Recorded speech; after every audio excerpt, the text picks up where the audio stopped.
शांति। 13 अगस्त 2023 बाप दादा के अव्यक्त महावाक्य सुनते हैं।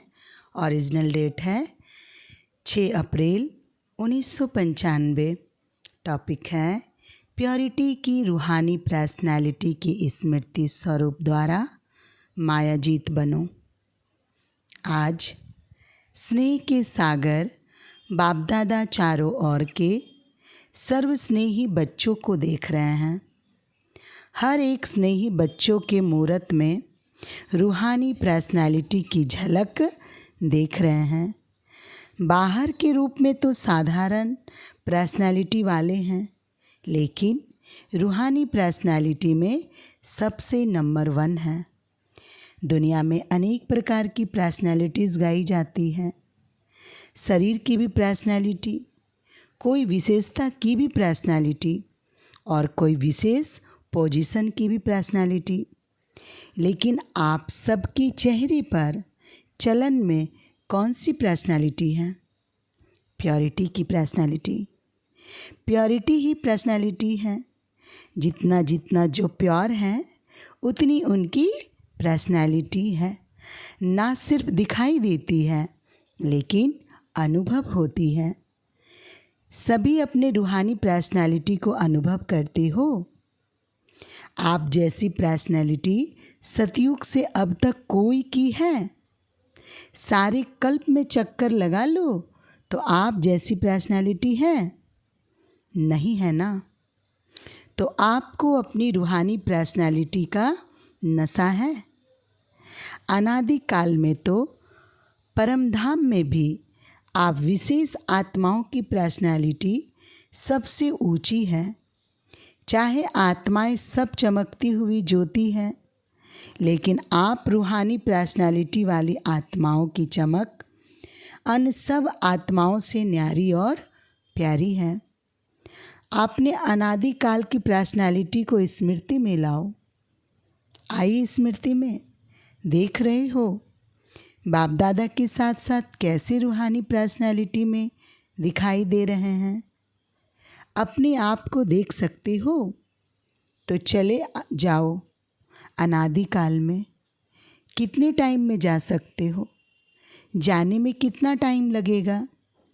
सेकंड से कम ना, कि 1 दिन 1 घंटा चाहिए? सेकंड से भी कम। जहाँ चाहो वहाँ पहुँच सकते हो। तो अनादि काल की अपनी पर्सनैलिटी देख ली। अभी अनादि काल से आदि काल में आ जाओ। आ गए या अभी चल रहे हो? पहुँच गए? तो अनादि काल से आदि काल में अपनी रूहानी पर्सनैलिटी देखो कितनी श्रेष्ठ पर्सनैलिटी है। तन की भी तो मन की भी तो धन की भी और संबंध की भी। सब प्रकार की पर्सनैलिटी कितनी श्रेष्ठ है। तो आदि काल की पर्सनैलिटी देख रहे हो। कितने सुंदर लगते हो, कितने सजे हुए हो, कितने सुख शांति प्रेम आनंद स्वरूप हो। तो आदि काल में भी अपनी पर्सनैलिटी को देखो। स्पष्ट दिखाई देती है। वह 5000 वर्ष हो गए तो थोड़ा स्पष्ट नहीं है। सभी को स्पष्ट है। होशियार हो सभी। तो आदि काल भी अपना देख लिए। अभी आओ मध्यकाल में। तो मध्यकाल में भी आपकी पर्सनैलिटी क्या रही? आपके जड़ चित्र कितने विधि पूर्वक पूजे और गाए जाते हैं। चाहे कितने भी धर्मात्मा महात्मा नेताएं पर्सनैलिटी वाले गाए जाते हैं, लेकिन आपके जड़ चित्रों की पर्सनैलिटी के आगे उनकी पर्सनैलिटी कुछ भी नहीं है। जैसे आप सबकी पूजा होती है, वैसे कोई महात्मा या नेता की धर्मात्मा की विधि पूर्वक पूजा होती है? कभी देखी है? आपके जड़ चित्रों जैसे श्रृंगार किसका होता है? तो मध्यकाल में भी आप आत्माओं की प्योरिटी की पर्सनैलिटी की विशेषता कितनी श्रेष्ठ है। अपना चित्र देखा। आपकी पूजा होती है कि नहीं? सिर्फ बड़ों बड़ों की होती है, हमारी नहीं। डबल विदेशियों के मंदिर हैं, देखा है? उसमें आपका चित्र है कि सुना है तो कहते हो कि होगा, हाँ होंगे, स्मृति में है तो मध्यकाल भी आपका अति श्रेष्ठ है। और अब लास्ट जन्म में जो मर्जीवा ब्राह्मण जन्म है उसकी पर्सनालिटी देखो कितनी बड़ी है, गायन कितना है। कोई भी श्रेष्ठ कार्य अब तक भी आपके नामधारी ब्राह्मण ही करते हैं, चाहे ब्राह्मण अभी ब्राह्मण रहे नहीं हैं, लेकिन नाम के तो ब्राह्मण है ना। आपके नाम से आपकी पर्सनालिटी के कारण वो भी श्रेष्ठ गाए जाते हैं। तो ब्राह्मण जन्म की पर्सनालिटी कितनी श्रेष्ठ है। आदिकाल, अनादिकाल, मध्यकाल और अब अंतकाल, सारे कल्प में आपकी पर्सनालिटी सदा ही महान रही है। लौकिक पर्सनालिटी वालों का अगर नाम भी आता है तो कोई विशेष बुक में उन्हों का नाम आता है, फलाने फलाने, लेकिन आपका नाम किस में आता है? साधारण बुक में नहीं आता है, शास्त्रों में आता है। जो भी आदिकाल से शास्त्र बने उसमें किसके चरित्र हैं, किसका गायन है, किसकी कहानियाँ हैं? तो लौकिक पर्सनैलिटी वालों का गायन विशेष बुक में होता है और आपका गायन शास्त्रों में होता है। और शास्त्रों को कितना रिगार्ड देते हैं, बड़े विधि पूर्वक शास्त्र को संभालते हैं, उसको भी बड़े पूज्य के रूप में देखते हैं। जो सच्चे भक्त हैं वो शास्त्र को विधि पूर्वक रखते भी हैं और पढ़ते भी हैं, ऐसे रिवाजी किताबों के माफिक नहीं रखते। तो अपनी पवित्रता की पर्सनालिटी को सदा ही इमर्ज रूप में स्मृति में रखो। जानते हैं यह है तो हम ही हैं, ऐसे मर्ज नहीं, स्मृति स्वरूप में रखो। जिसके बुद्धि में ये इमर्ज रूप में स्मृति रहती है तो स्मृति ही समर्थि का आधार है। और जहाँ समर्थि है वहाँ माया आ सकती है। समर्थ आत्मा के पास माया का आना असंभव है। मेहनत करने की आवश्यकता ही नहीं है, माया का काम है आना, लेकिन आपका काम अभी समय प्रमाण भगाना नहीं है। माया आई और भगाया नहीं, आपका काम है सदा माया जीत रहना। तो माया जीत हो व माया को बार बार भगाने वाले हो, अभी भगाना पड़ता है, थोड़ा थोड़ा वो दर्शन देने के लिए आ जाती है, नहीं ना। डबल फॉर्नेस ने माया को सदा के लिए भगा दिया या भगाते ही रहते हैं? क्या हाल है? माया सदा के लिए भाग गई, अभी नहीं आएगी ना, कि थोड़ा थोड़ा आए, कोई हर्जा नहीं। फिर भी आधा कल्प की दोस्ती है, फ्रेंड है ना, उसको ऐसे ही छोड़ देंगे? आवे ही नहीं। सुनाया ना कि समय समाप्त होने के पहले बहुत काल का मायाजीत बनने का अभ्यास चाहिए। अंत में नहीं हो सकेगा। अगर अंत में मायाजीत बनने का पुरुषार्थ भी करेंगे तो क्या हाल होगा। बाप दादा तोते की कहानी सुनाते हैं ना कि तोते को कहा नलके पर नहीं बैठना, पर नलके पर बैठकर ही बोल रहा था। ऐसे ही अंत काल में अगर बहुत काल का अभ्यास नहीं होगा तो मन में सोचते रहेंगे कि मैं आत्मा हूँ, मैं आत्मा हूँ, लेकिन माया का प्रभाव भी होता रहेगा और कोशिश भी करेंगे मैं आत्मा हूँ, मैं आत्मा हूँ, लेकिन होगा ही नहीं। इसलिए क्या करना है, अभी से मायाजीत बनने का अभ्यास करो और उसका सहज साधन है अपने रूहानी पर्सनालिटी को स्मृति स्वरूप में रखो। पर्सनालिटी वाले की निशानी क्या होती है? जो ऊंची पर्सनालिटी वाले होते हैं उसकी कहाँ भी किसी में भी आँख नहीं जाएगी। ये ऐसा है, ये ऐसा है, ये ऐसा करता है, ये ऐसे करती है, मैं क्यों नहीं करूं, मैं क्यों नहीं कर सकती हूँ, कर सकता हूँ। दूसरे के प्राप्ति में आँख नहीं जाएगी। क्यों? रूहानी पर्सनालिटी वाला सर्व प्राप्तियों से संपन्न है, स्वभाव में भी संपन्न, संस्कार में भी संपन्न और संबंध संपर्क में भी संपन्न भरपूर। वो कभी अपनी प्राप्तियों के भंडार में कोई अप्राप्त अनुभव ही नहीं करेगा। क्यों? रूहानी पर्सनालिटी के कारण वह सदा ही मन से भरपूर होने के कारण संतुष्ट रहता है।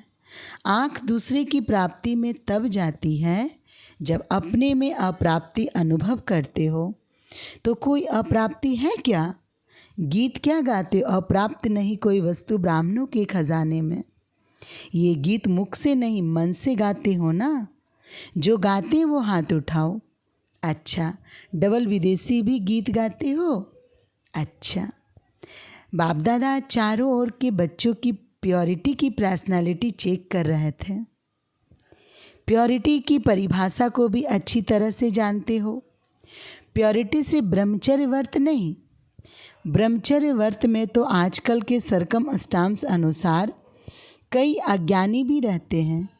ज्ञान से नहीं, लेकिन हालातों को देखकर कई भक्त भी रहते हैं। वो कोई बड़ी बात नहीं है। लेकिन प्योरिटी को सारे दिन में चेक करो। पवित्रता की निशानी है स्वच्छता, सत्यता। अगर सारे दिन में चाहे उठने में, चाहे बैठने में, चाहे बोलने में, चाहे सेवा करने में, चाहे स्थूल सेवा की व सूक्ष्म सेवा की, लेकिन अगर विधि पूर्वक नहीं की, विधि में भी अगर जरा सा अंतर रह गया तो वो भी स्वच्छता अर्थात पवित्रता नहीं, व्यर्थ संकल्प भी हो पवित्रता है। क्यों? आप सोचेंगे कि हमने पाप तो किया ही नहीं, किसको दुख तो दिया ही नहीं, लेकिन अगर व्यर्थ चला, समय गया, संकल्प गया, संतुष्टता गई, तो आपकी पवित्रता की फाइनल स्टेज के डिग्री में फर्क पड़ जाएगा। 16 कला नहीं बन सकेंगे। 15 कला, 14 कला, 15.5 कला नंबरवार हो जाएगा। तो अपवित्रता सिर्फ किसको दुख देना या पाप कर्म करना नहीं है, लेकिन स्वयं में सत्यता, स्वच्छता विधि पूर्वक अगर अनुभव करते हो तो पवित्र हो। निकल गया, बोलना नहीं था लेकिन बोल लिया, तो इसको क्या कहेंगे? मालिक हैं। इसलिए अमृत वेले से लेकर रात तक अपने संकल्प, बोल, कर्म, सेवा सबको चेक करो। मोटे रूप से नहीं चेक करो। अगर मोटे रूप से चेक करेंगे तो देखो चंद्रवंशी को मोटी निशानी तीर कमान दिया है और सूर्यवंशी को कितनी छोटी सी मुरली दे दी है। मुरली कितनी हल्की है और तीर कमान कितना मेहनत का है। पहले तो निशाना लगाते रहो, दूसरा बोझ उठाते रहो और मुरली देखो, नाचो, गाओ, हंसो, खेलो। तो इसलिए मोटे मोटे रूप से ना पुरुषार्थ का रखो, ना चेक इन का रखो। अभी महीन बुद्धि बनो, क्योंकि समय समाप्त अचानक होना है, बताकर नहीं होना है। बाप दादा ने तो पहले ही कह दिया है कि कोई उल्हाना नहीं देना। बाबा आपने बताया क्यों नहीं? आप कभी भी टाइम कॉन्शियस नहीं बनाएगा। अभी पूरा डायमंड बनना है ना, ये वादा किया है ना। डायमंड जुबली मनानी है या डायमंड बनना है? क्या करना है? बनना भी है और मनाना भी है, दोनों साथ साथ करना है। तो बाप दादा अगले वर्ष में चेक करेंगे, वादा निभाया या सिर्फ मुख मीठा किया। तो कौन हो? सिर्फ बोलने वाले हो या निभाने वाले हो? अच्छा, देखो टीवी में आप सबका फ़ोटो आ रहा है, फिर बदल नहीं जाना। मैं था ही नहीं, मैंने नहीं कहा था। बनना तो अच्छा है ना, तो जो अच्छी बात है उसको जल्दी करना चाहिए या देरी से? जल्दी करना चाहिए ना।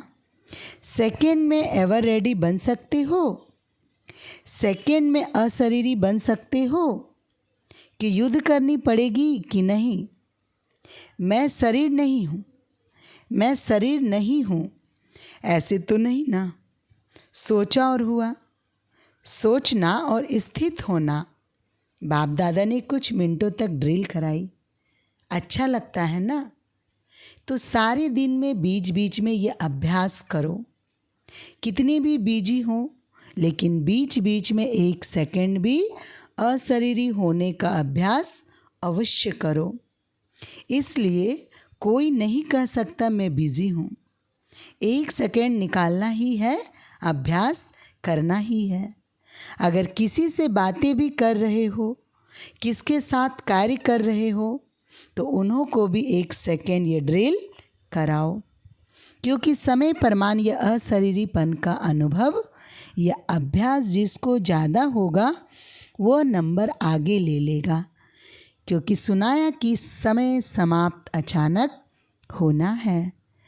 अशरीरी होने का अभ्यास होगा तो फौरन ही समय की समाप्ति का वाइब्रेशन आएगा। इसलिए अभी से अभ्यास बढ़ाओ। ऐसे नहीं अगले साल में डायमंड जुबली है तो अब नहीं करना है, पीछे करना है। जितना बहुत काल ऐड करेंगे उतना राज्य भाग के प्राप्ति में भी नंबर आगे लेंगे। अगर बीच बीच में यह अभ्यास करेंगे तो स्वतः ही शक्तिशाली स्थिति सहज अनुभव करेंगे। ये छोटी छोटी बातों में जो पुरुषार्थ करना पड़ता है वो सब सहज समाप्त हो जाएगा। अच्छा, सभी खुश राजी हैं ही यह पूछना पड़ेगा। माताएं खुश हो? बहुत अच्छा। देखो कहाँ कहाँ से मेले में पहुँच गए हो। अच्छा चांस मिला ना? नहीं तो डेट का इंतज़ार करते रहते हैं। हमारा नंबर कब आएगा, हमारा नंबर कब आएगा। अभी तो खुला निमंत्रण था ना। सब ठीक अच्छी तरह से रह रहे हो? बेहद अनुभव हो रहा है ना कि थोड़ी थोड़ी तकलीफ़ है। बुजुर्ग माताओं को तकलीफ़ नहीं हुई है। लाइन में लगो तभी खाना मिलेगा। लाइन में लगने में थकावट नहीं होती, मज़ा आता है। इतना बड़ा परिवार कब मिलेगा? तो परिवार को देखकर हर्षित होते हैं ना। भक्ति मार्ग के मेले से तो अच्छा मेला है ना। और 2 दिन बढ़ा दे कि बस का खर्चा होगा। घर नहीं याद आएगा, नौकरी नहीं याद आएगी। ये भी कुछ नवीनता होनी चाहिए ना। तो ये मेला भी एक नवीनता हुई। नवीनता का अनुभव कर लिया। अभी फिर पुरानी बातें थोड़ी होगी, नई बातें होगी ना। नई बात पसंद आती है या पुरानी? नई बात अच्छी लगती है ना। अच्छा, चारों ओर के सर्व रूहानी प्योरिटी की पर्सनालिटी वाले विशेष आत्माओं को सदा आदि से अंत तक पर्सनालिटी की झलक दिखाने वाले श्रेष्ठ आत्माएं सदा पवित्रता, स्वच्छता, सत्यता की शक्ति से स्व को और विश्व को परिवर्तन करने वाले विश्व परिवर्तक आत्माएं सदा निमित्त भाव से सेवाधारी बन प्रत्यक्ष फल अनुभव करने वाले अनुभवी आत्माओं को बाप दादा का याद प्यार और नमस्ते। नमस्ते बाप दादा। दादियों से अच्छा रहा मेला? कोई तकलीफ़ तो नहीं हुई ना? सबके शुभ संकल्प और उमंग उत्साह के संकल्प से सफलता है ही है। यह संगठन का संकल्प ऐसे होता है जो असफलता को मिटा देते हैं।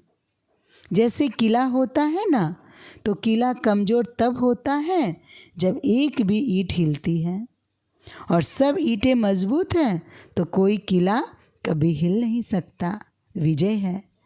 तो ये भी संगठन से उमंग उत्साह और श्रेष्ठ संकल्प से सहयोग से सफलता हुई पड़ी है। अच्छा लगा और समय प्रति समय और अनुभव करते जाते हैं। पहले क्वेश्चन उठता था, लेकिन जो सोचो उसमें सफलता है ही।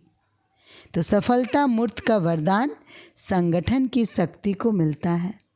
बाप दादा सदा गुड मॉर्निंग गुड नाइट करते हैं।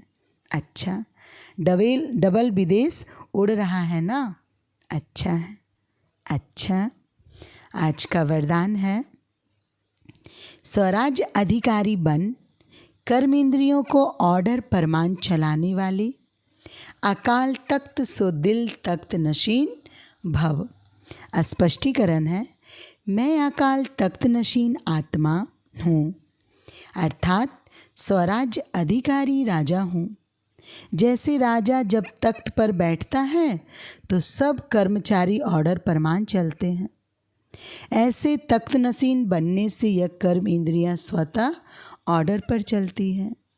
जो अकाल तख्त नसीन रहते हैं उनके लिए बाप का दिल तख्त है ही, क्योंकि आत्मा समझने से बाप ही याद आता है। फिर ना देह है, ना देह के संबंध है, ना पदार्थ हैं, एक बाप ही संसार है।